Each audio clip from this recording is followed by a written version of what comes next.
안녕하세요. 오늘 소개할 책은 정신과 의사이자 작가인 문효한의 나는 왜 나를 함부로 대할까입니다. 저자는 임상 의사 생활을 정리하고 통합 심리 치유와 자기 돌봄을 연구하고 있는데요. 현실에서 이를 실천하고 싶은 사람들을 위해 자기 돌봄 클럽을 만들어 프로그램을 진행하고 있고 심리학 전문기관인 심학원을 운영하고 있습니다.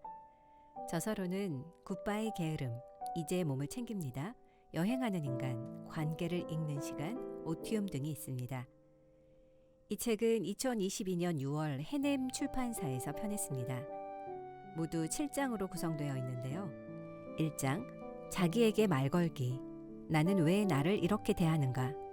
2장, 자기와의 관계 이해하기. 왜 스스로를 괴롭히는가? 3장, 자기와 친구 되기. 힘들 때조차 나에게 친절할 수 있기를.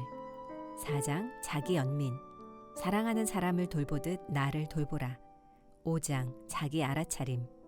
먼저 내 몸과 마음을 챙기자. 6장 자기 대화. 나에게 위로와 격려를 건네자. 7장 자기에게 활력 선물하기. 사랑하고 배우고 나누어라. 이 가운데 4장 자기 연민. 사랑하는 사람을 돌보듯 나를 돌보라 낭독하겠습니다. 4장 자기 연민. 사랑하는 사람을 돌보듯이 나를 돌보라. 연민, 그 최고의 공감. 어떤 사람은 친절하지만 그 친절이 가슴이 아니라 머리에서 나오는 경우가 있다. 상대의 어려움을 함께 느끼면서 돕는 것이 아니라 상대가 힘들어하니까 도와줘야 한다는 생각에서 돕는 것이다. 이러한 친절이 나쁘다는 이야기가 아니다. 아무것도 하지 않는 것보다 낫다. 다만 좀 더 자연스럽고 만족스러운 친절은 공감의 바탕을 둘 때 일어난다. 그 반대의 경우도 있다.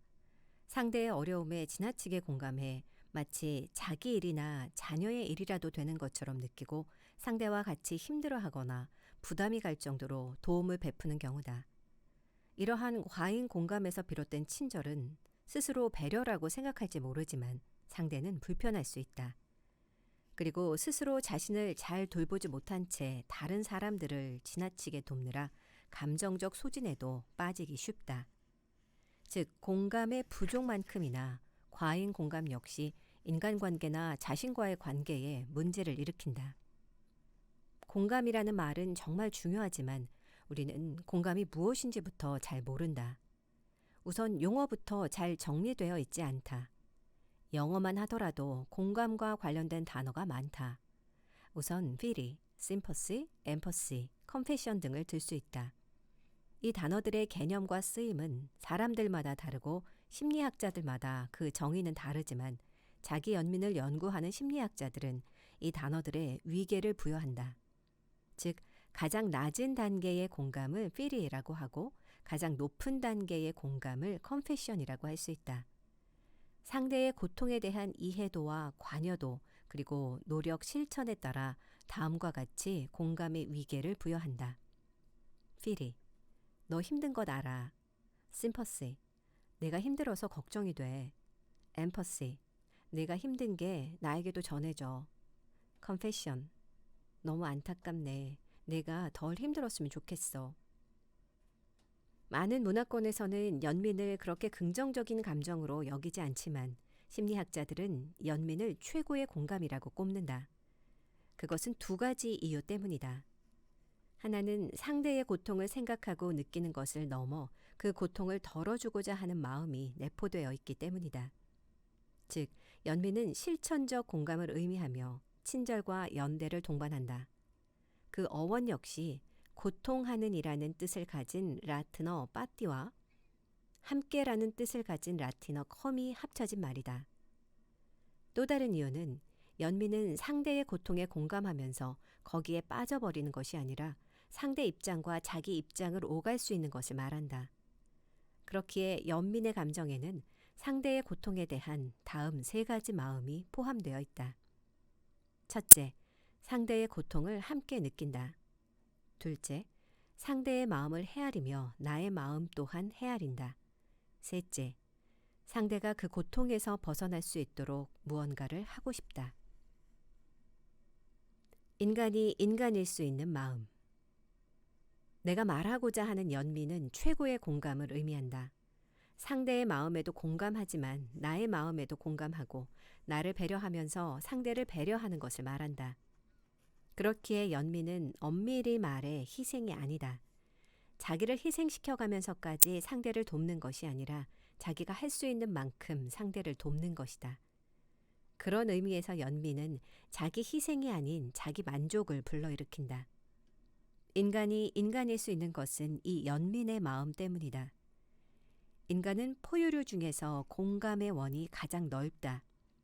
보통 동물은 유전자를 공유하는 친족 간에 국한되어 공감을 보이지만 인간은 유전자를 공유하지 않는 사람들은 물론 다른 종의 고통까지도 공감을 느낀다. 그리고 그 고통을 덜어주기 위해 활동을 한다. 우리가 연민에 대해 부정적인 생각을 하는 것은 연민을 동정과 구분하지 않고 사용하기 때문이다. 이 두 단어는 엄연히 다르다. 연민은 그 대상이 나와 어떤 식으로든 연결되어 있다고 느끼며 그 대상의 고통이 나와 무관하지 않고 나에게도 벌어질 수 있음을 염두에 둔 연대의 감정이다.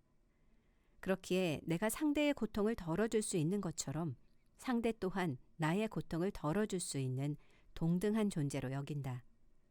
그에 비해 동정은 연결감 없이 대상의 고통을 불쌍하게 여기는 마음을 말한다. 대상의 고통은 나와 아무 관련이 없고 나는 겪지 않을 고통으로 보는 것이다. 이러한 동정은 사실 공감이라기보다는 불쌍함에 가깝다. 그렇기에 동정은 상호적일 수 없다. 나는 너를 불쌍하게 여기고 돕지만 너는 나를 불쌍하게 여기고 도울 수 없는 것이다. 연민은 순환의 돌봄으로 이어지지만 동정은 일방의 돌봄일 뿐이다. 나만 그런 게 아니구나. 챌린지 데이는 미국 청소년들에게 공감과 연민의 마음을 길러주는 비영리 조직이다. 메인 프로그램의 이름 역시 하루 동안 진행되는 챌린지 데이다. 그중에 우리를 나누는 선들이라는 활동 시간이 있다. 프로그램 진행자는 학교 강당의 한쪽에 학생들을 모이게 한 다음 한 사람씩 자기가 힘들었던 사건을 간단히 말하게 하고 선 밖으로 옮겨가게 한다. 그리고 이야기를 들은 학생들 중에서 같은 경험을 한 사람이 있다면 선 밖에 있는 학생의 편으로 건너가라고 한다. 학생들은 돌아가며 자기가 겪은 힘든 경험을 이야기하고 자기와 같은 고통을 경험한 학생들을 만날 수 있도록 충분한 시간을 갖는다. 학생들이 이야기하는 힘든 경험은 저마다 다르다. 인종차별, 따돌림, 가정폭력, 이별, 가난, 동료 학생이나 교사로부터의 모욕, 외모로 인한 놀림 등 고통은 다 다르지만 어느 시점을 넘어서면 강당에 있는 모든 학생들은 한 번 이상씩 선을 넘어가게 된다. 이 시간을 통해 학생들은 자기만 고통스러운 것이 아니라 누구나 이러저러한 일로 고통을 겪는다는 사실을 깨닫게 된다. 평소 똑똑하고 강해 보이는 학생들도 예외는 아니다.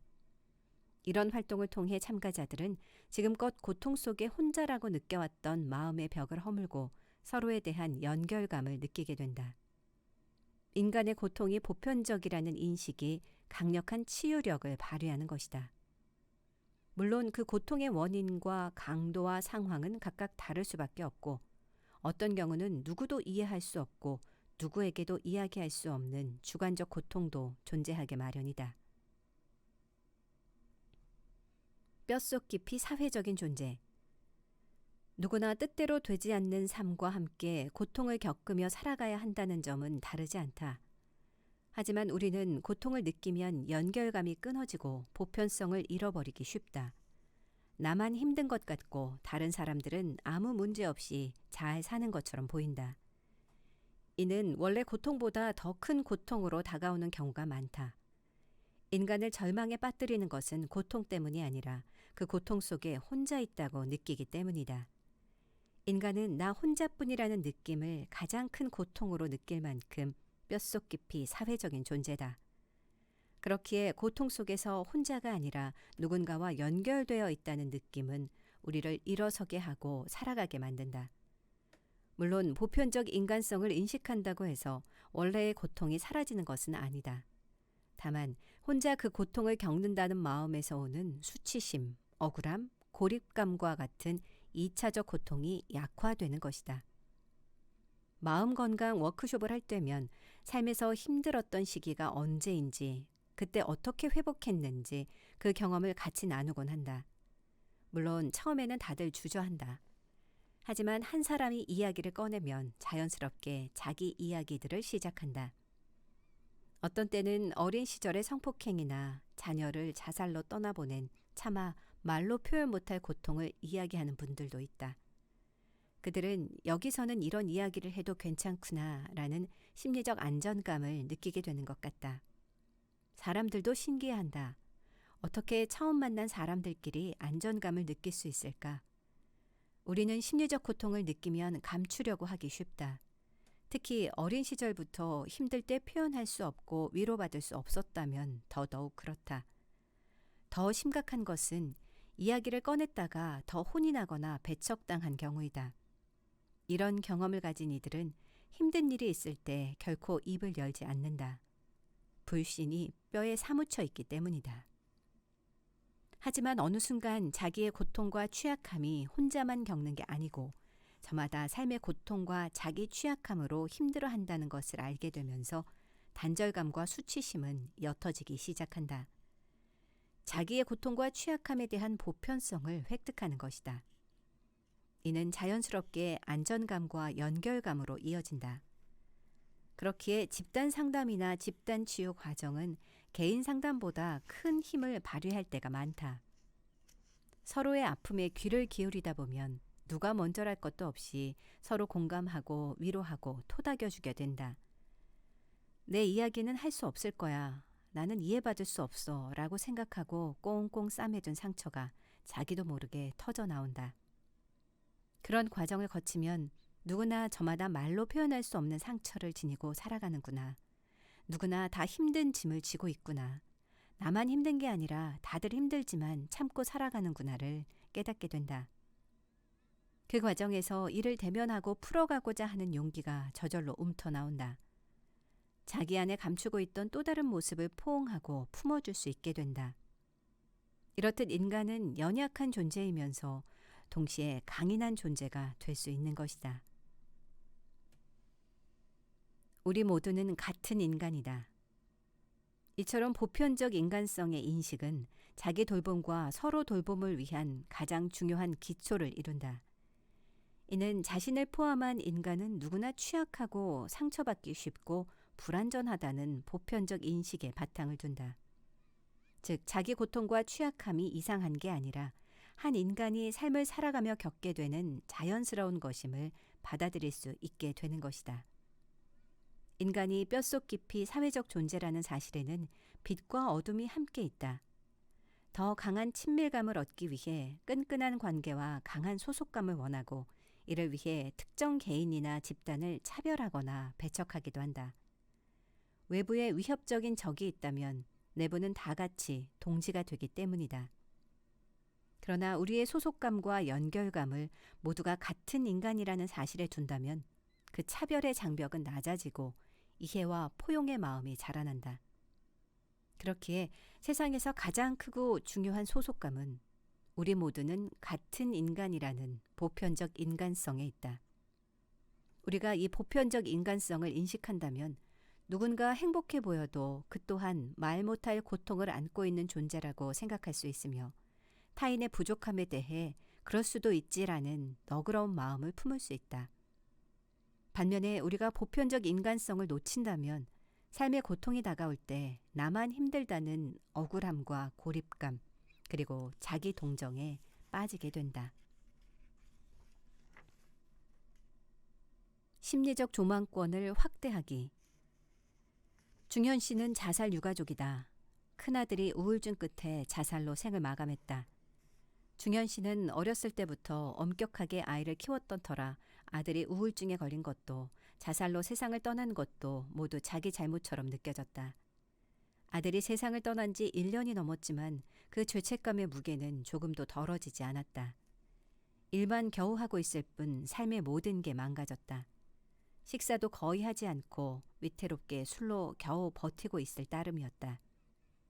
밖에 나가면 자신을 제외한 모든 사람들은 잘 사는 것만 같았다. 그는 부인에 의해 끌려오다시피 상담실을 찾았다. 삶의 모든 것을 포기한 사람처럼 절망적인 이야기를 늘어놓았다. 그는 불행 속에서 한 걸음도 빠져나오고 싶은 마음이 없었다. 어느 날 우두커니 앉아있는 그에게 물었다. 아드님이 혹시 자살이 아니라 암으로 세상을 떠났다면 어땠을까요? 그래도 지금의 심정과 비슷했을까요? 그는 단번에 고개를 가로저었다. 차라리 아파서 세상을 떠났다면 이렇게까지 괴롭지는 않았을 것이고 지금쯤이면 자기도 괜찮게 살아가고 있을 것이라고 이야기했다. 나는 그분께 이렇게 이야기했다. 사실 아드님도 아파서 세상을 떠난 것 아닐까요? 자살은 가장 무서운 정신질환입니다. 그는 동의하지 않았다. 하지만 고개를 숙인 채 긴 침묵을 이어갔다. 광대뼈가 더 두드러져 보였다. 최근에 더 살이 빠진 것 같았다. 나는 왜 식사를 안 하는지 물었다. 그는 자식을 죽게 만든 아버지가 무슨 낯짝으로 밥을 먹느냐고 되물었다. 자기를 함부로 대하는 것이 나름 아들에 대한 속죄이고 그냥 이렇게 살다가 저 세상에서 아들을 빨리 만나고 싶은 마음뿐이라고 했다. 나는 다시 질문을 던졌다. 만약에 죽은 아드님이 자신을 망가뜨리고 있는 아버지를 보면 마음이 어떨까요? 지금 이 모습으로 저 세상에서 아들을 만난다면 아들은 아버지를 보고 어떤 마음이 들까요? 만약 아들이 하늘에서 부모님을 보고 바라는 것이 있다면 그것은 무엇일까요? 나는 차분히 죽은 아들의 관점에서 이 상황을 바라보도록 질문을 던졌다. 그는 자기의 죄책감에만 붙잡혀 있느라 단 한 번도 아들의 관점에서 이 상황을 바라보지 못했다. 그는 처음으로 자기 틀에서 벗어나 자살을 정신질환의 관점에서 바라보고 자기를 아들의 관점에서 바라보았다. 시간이 지난 뒤 자살 유가족 모임에도 나가게 되었다. 자기만 불행하다고 생각했지만 자기와 비슷한 처지에 놓여 있는 사람들이 많다는 것을 깨닫게 되었다.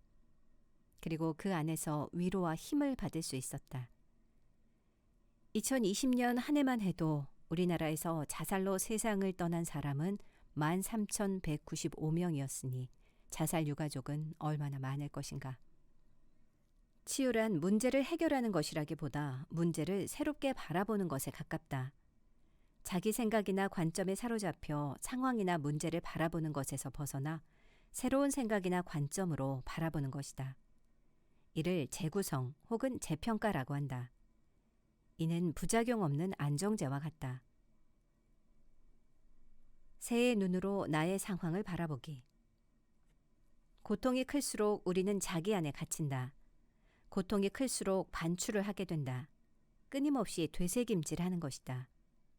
시야가 협소해져서 자기 고민과 고통에만 사로잡혀 있기 때문이다. 그렇기에 감정은 더욱 요동치게 된다. 이 꼬리물기의 고리를 끊어내는 것은 쉽지 않다. 그러나 우리가 시야를 좀 더 넓힐 수 있다면 반추는 약화된다. 주변에는 힘들 때 산에 가는 이들이 종종 있다.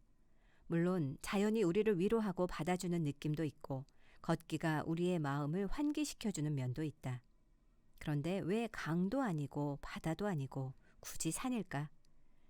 산에 올라가서 세상을 내려다보면 그 시야가 달라지기 때문이다. 마치 비행기에서 내려다보는 느낌이랄까? 시야가 확장된다.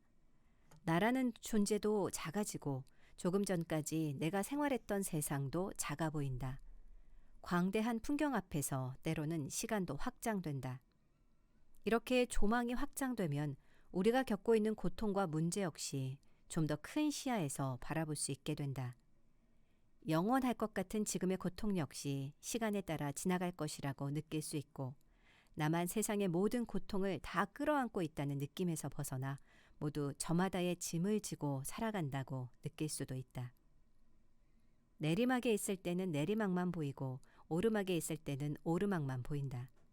좀 더 넓게 보면 모든 삶이란 오르막과 내리막의 순환임이 보인다. 넓게 볼 수 있기에 양면이 보이고 시간의 흐름이 느껴지는 것이다. 자기가 고통스러울 때 보편적 인간성을 자각하는 것은 쉽지 않다. 우리는 고통을 느끼면 자기 고통에만 집중하기 때문에 시야는 협소해지게 마련이다. 그냥 내 고통만 느껴진다.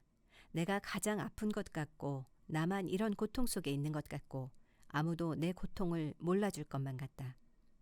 이는 강한 2차적 고통을 불러일으킨다. 원래의 고통에다가 고립감, 소외감이라는 추가적인 고통이 우리를 더욱더 짓누른다. 이런 상황에서 자기에게 친절하거나 타인과의 연결을 떠올리는 것은 불가능하다. 나를 빼고 세상 모든 사람들은 잘 살아가고 있는 것 같은데 어떻게 나에게 친절할 수 있겠는가? 그러나 잠시 눈을 감고 새의 눈으로 상황을 바라보자. 산 위에서 세상을 내려보자. 삶의 달력을 펼치고 이 시간을 살펴보자. 내 관점이 아니라 상대의 관점에서 이 상황을 바라보자. 무언가 다르게 바라볼 수 있을까? 자기 동정에 빠지지 않기. 앞에서 이야기했지만 연민은 고통에 대해 안타깝게 여기고 그 고통에서 벗어나기를 바라는 마음을 말한다. 공감의 기본을 이루는 감정이다. 그러나 우리는 어떤가? 자기의 고통과 불행이라면 동정은커녕 연민도 거부한다. 그러나 힘들 때 자기를 돌보려면 자기 연민의 마음이 꼭 있어야 한다. 모든 행동은 감정의 바탕을 둘 때 자연스럽기 때문이다. 이를 위해 우리는 자기 동정과 자기 연민을 구분할 필요가 있다.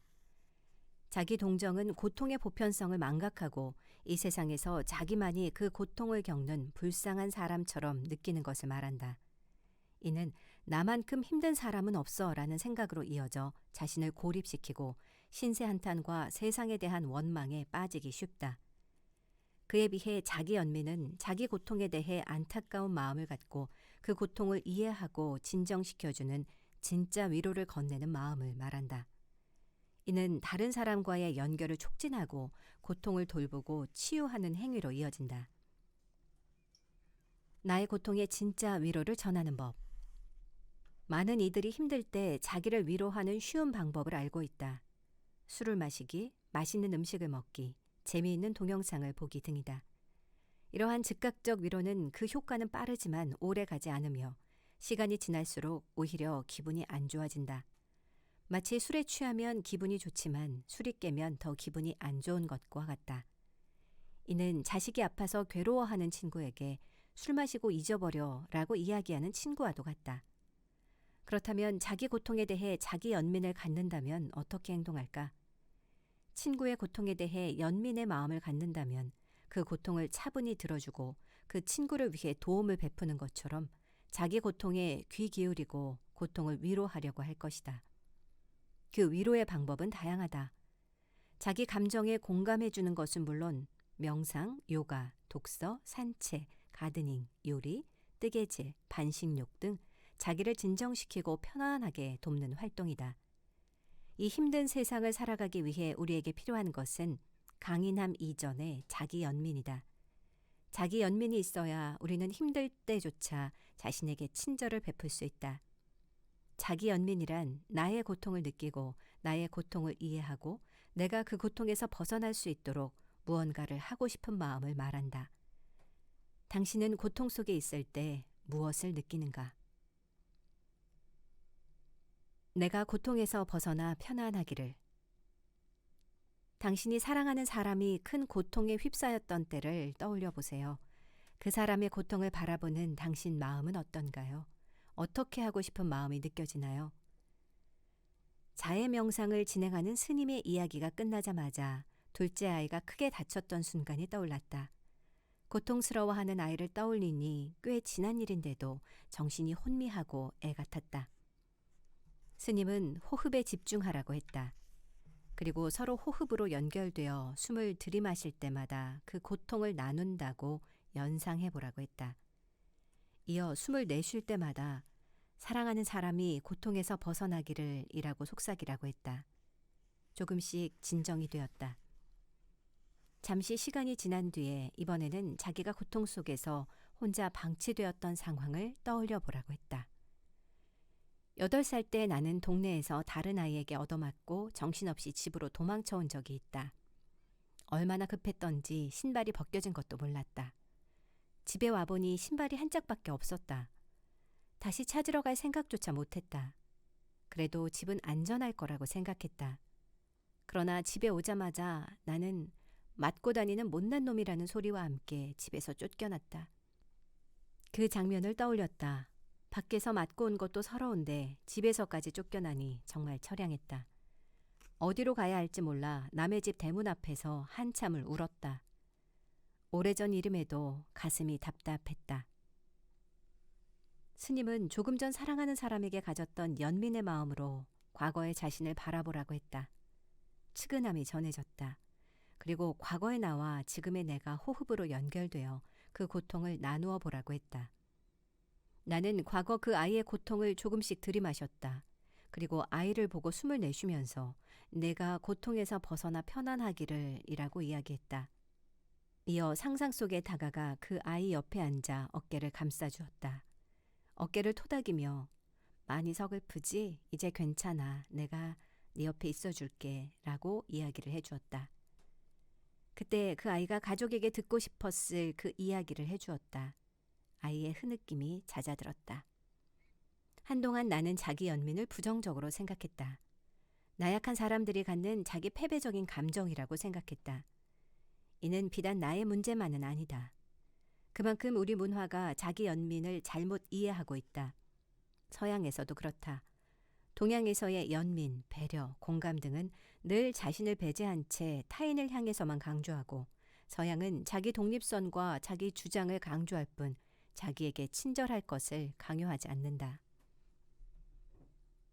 자기 연민의 3가지 요소. 자기 친절과 자기 연민은 연습을 해야 한다. 아무리 좋은 악기가 있다고 하더라도 이를 연주하는 것을 익히지 않으면 무슨 소용이겠는가. 마찬가지다. 우리 마음에는 자기를 위로하고 격려할 수 있는 자원이 담겨 있다. 그러나 이 자원은 제대로 개발되지 않고 방치되어 있다.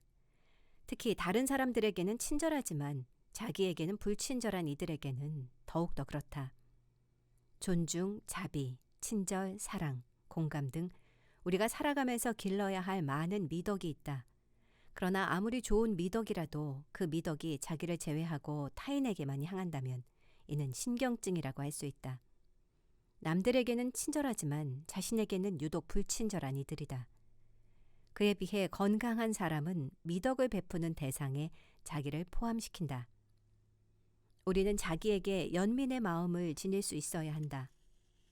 텍사스 대학교 심리학과 크리스틴 네프 교수는 자기 연민의 요소를 3가지로 본다. 우리가 고통을 느낄 때 우리가 진실로 사랑하는 사람을 돌보듯이 우리 자신을 돌보는 것. 자기 연민은 자기 친절, 보편적 인간성에 대한 감각 그리고 마음 챙김을 포함한다. 자기 친절, 보편적 인간성, 마음 챙김을 강조한 것이다. 그러나 이러한 3가지 요소를 길러내기 앞서 중요한 것은 앞에 나온 이 문장이다. 우리가 고통을 느낄 때 우리가 진실로 사랑하는 사람을 돌보듯이 우리 자신을 돌보는 것. 그것이 바로 자기 연민심의 핵심이다. 평소에 우리는 타인의 입장에서 생각해보곤 한다. 내가 그 상황이라면 나는 어떤 심정일까? 그래서 함께 괴롭고 어떻게든 그 고통을 덜어주고 싶어 한다. 마찬가지이다.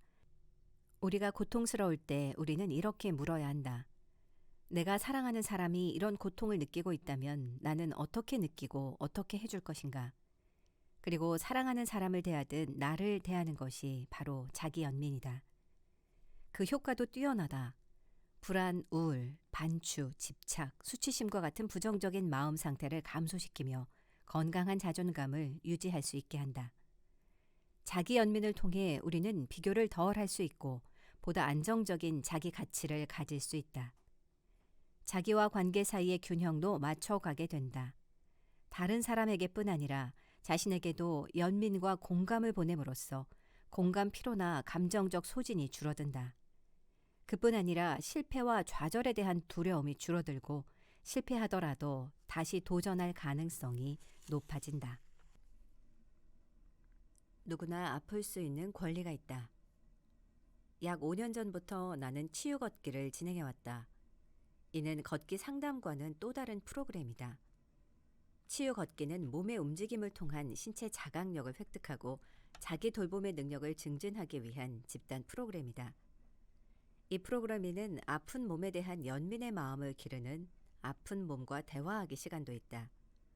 자기의 아픈 신체 부위를 의인화시켜 그 부위를 하나의 인격체로 보고 대화를 나누는 것이다. 대화라기보다는 아픈 몸이 나에게 하는 이야기를 들어주는 시간이다. 아픈 몸은 우리에게 원망을 쏟아낸다. 다른 사람이 아픈 것은 잘 챙기면서 왜 그렇게 자신의 아픈 몸은 계속 방치하는지 울분을 쏟아내는 경우도 있다. 이는 자기 돌봄의 현 상태를 드러내주는 순간이다. 아무리 강아지를 사랑한다고 말하지만 평소 산책도 안 시켜주고 아플 때 잘 돌봐주지 않는다면 어떻게 강아지를 사랑한다고 할 수 있겠는가? 노인 요양시설을 운영하는 40대 중반인 경숙 씨는 자기 돌봄 클럽의 멤버이다. 2년 전 그녀는 쉽게 피로를 느끼고 다리가 잘 붓고 머리가 아파서 병원을 찾았다. 검사 결과 만성 신부전이었다. 억울한 마음이 들었다. 다른 사람들보다 더 건강을 관리해왔다. 그녀는 그렇게 건강에 신경을 썼는데 이런 일이 생겼다는 게 받아들이기 어려웠다. 이제 좀 자리를 잡고 여유를 누리는가 싶었는데 몸은 회복이 쉽지 않을 만큼 망가져 있었다. 얼굴빛은 점점 거뭇거뭇해지고 윤기는 사라졌다. 한동안 왜 하필 나일까? 왜 이런 몸을 타고났을까 하는 원망만 커져갔다. 꼭 나가야 하는 일이 아니면 밖에도 잘 나가지 않았다. 집안일도 예전처럼 신경을 쓰지 못했다. 모든 것에 흥미가 사라졌다. 앞으로 더 산다고 해도 무슨 희망이 있을까 싶었다. 우울하고 무기력하게 살다가 하루는 욕실에서 거울에 비친 자기 모습을 보았다. 거울 속에 서 있는 자신이 너무 슬퍼 보이고 안타깝게 느껴졌다. 눈물이 주르륵 흘렀다. 얼굴을 타고 흐르는 눈물이 뜨거웠다. 그 따뜻함이 좋았다. 감정이 살아난 느낌이었다. 나의 몸에 사과하다. 그녀는 뒤늦게 자기가 할 수 있는 것을 찾게 되었다. 명상, 운동 등을 시작하였고 만성 신장병 환자들의 치유 캠프에도 참가했다. 신장병에 대해 공부를 하면서 생활 습관을 바꾸기 시작했다. 그 과정에서 자기 돌봄 클럽에도 가입했다. 병의 증세는 달라지지 않았지만 차츰 마음이 달라졌다. 무엇보다 질병에 대한 태도가 달라졌다. 이전에는 신장병에 걸린 것을 형벌이나 실패처럼 느껴졌는데 이제는 아플 수 있는 권리가 있음을 받아들이게 되었다. 평균 수명이 급격히 늘어난 현대 사회에서 한두 가지 이상의 만성 질환을 안고 살아가야 하는 것은 너무나 자연스러운 일이 아닌가. 그런데 왜 지금까지 불행과 패배로만 여기고 살았는지 후회되었다. 차츰 아픈 몸에 대한 원망에서 벗어나 미안함과 연민의 마음이 커졌다. 지금까지 자신을 위해 애써온 몸이 아픈데 왜 이리 모질게 대하고 구박만 했는지 미안하기만 했다. 그녀는 뒤늦게 몸에 사과를 했다. 그리고 건강을 잃고 모든 것을 잃었다고 느끼는 절망감에서 벗어났다. 이제 그녀는 자신의 신장 질환에 대해 이렇게 생각한다. 살다 보면 넘어질 수도 있고 아플 수도 있다. 그럼 거기서부터 다시 시작하면 된다. 건강을 잃으면 다 잃은 것이라고 하지만 아프다고 모든 것을 잃은 것은 아니다. 그냥 건강의 일부를 잃은 것일 뿐이다. 그녀는 하루하루 자기 몸을 토닥거리며 이렇게 이야기한다. 내가 지금의 모습대로 사랑할 수 있기를. 내가 내 몸을 잘 돌볼 수 있기를 이라는 자기 친절의 문구를 말한다. 물론 지금도 한 번씩 슬픔과 불행감이 밀려올 때도 있다. 하지만 예전처럼 그 감정에 휩쓸려 하염없이 빠져 있지는 않다. 오히려 자기 몸과 마음을 돌본다. 그 감정을 피하려고 하지 않고 울고 싶어지면 그냥 운다. 그리고 자신을 위해 반신욕을 하거나 풍욕을 하고 마음을 담아 치유식을 만든다. 몸은 돌봄의 대상. 자기에게 불친절한 사람이 몸을 친절하게 대할 리가 없다. 자기를 싫어하는 사람들은 하나같이 자기 몸을 싫어한다. 몸은 움직이길 원해도 계속 누워있고 물을 달라고 해도 무시하고 배가 부른데도 음식을 집어넣고 필요한 수면 시간조차 제공하지 않는다. 이는 운동을 열심히 하고 늘 다이어트를 시도하고 외모를 잘 꾸미는 사람 또한 예외일 수 없다. 이들은 몸을 잘 관리하는 사람처럼 보일 수도 있다. 그러나 그 바탕에 자기 혐오가 자리 잡고 있는 경우가 많다. 실제로 이들이 하는 관리는 지나치고 오래가지 않는다. 건강을 잃게 하고 자신과 더 불화에 빠지게 한다. 이들은 부작용이 우려될 정도로 시술을 받고 몸이 아프다고 해도 운동을 멈추지 않고 어지럽고 생리가 끊어질 때까지 급격한 다이어트를 일삼는 식으로 나타난다. 이들에게 몸은 돌봄의 대상이 아니라 꾸밈의 대상일 뿐이다. 자기 돌봄은 몸에서부터 시작해야 한다. 자기 연민은 몸의 고통에 대한 공감에서부터 시작해야 한다. 지금까지 자신을 위해 애써온 몸에 대한 감사에서 시작해야 한다. 내 몸을 존중하지 않는 자기 존중, 내 몸을 돌보지 않는 자기 돌봄, 내 몸의 고통을 외면하는 자기 연민은 모두 거짓이다.